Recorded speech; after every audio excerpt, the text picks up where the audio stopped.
Just got done doing a wash on the truck, and just an update on my bed sides. I decided to not go through with the aluminum sides. I just wasn't going to spend the extra $600-700 to do the aluminum, and I would have to like mechanically unbolt them. So basically, I ordered these stake pocket brackets, and I did plywood sides with 2x4s. That's actually Flex Seal spray paint, which worked pretty darn good. You can see I just washed the truck and it just beads right off of it. So we'll see how long that lasts. I sprayed the top. The top's pretty good. So as far as the wood sides, like this front part, it's in two sections. So I can leave this back section on. You can see my locking hardware to keep these guys together. And essentially, when I have the camper on, I can just lift this front section off, get to things on the side. I got these traction boards, probably something I should have had for a while, just having a truck camper. But yeah, with the extra cost, I need this for work too. And you know, it's actually really easy just to pull the pins on this. These are just pinned. I can pull the pins, get them off in like 30 seconds.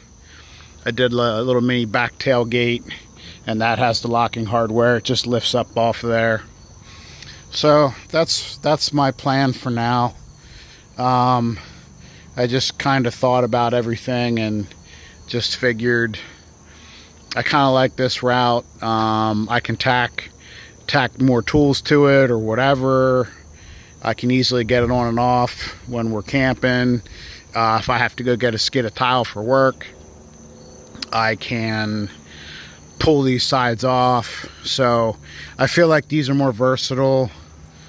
The other problem is with the flip down ones, the way I would have had to bend the metal, I would have had to have a bend up top and then one on the inside down here, which it would have been sticking inward. So like pulling that down, if anything's up against it, it would create a problem with trying to swing that down. But at the end of the day, the flip down brackets would have been a nice option, but just for the utilitarian purposes, I like this option. So when truck camper goes on, this guy comes off, these sides stay on. I'll take the two front parts off when I go to back in, drop it on, load my shit in, and then put my two front sides on. And that's that. And so I'm kind of glad I saved the whatever extra $700 it would have cost, because just had to put 2 new batteries in this guy, and pretty soon here I'm taking this into the shop. I'm getting the frame scraped, repainted. There's a cross member tube that goes over top of the rear gas tank right there, and it's kind of hard to see, but that whole tube is rusted out from salt. So I'm getting all the frame coated. I'm getting a new cross member welded in there. I need a new hitch because that's rusted out and will fall off. And I'm getting new shocks front and rear. So I'm putting the money I saved into the other work to make this guy last. So yeah, I mean, at this point, with the age of this truck, it's an 07. I'm taking her to the bitter end. I decided that a while back. There's my hitch. That's completely junk. So if I put a heavy load on that, that could just break right apart. Same thing over here.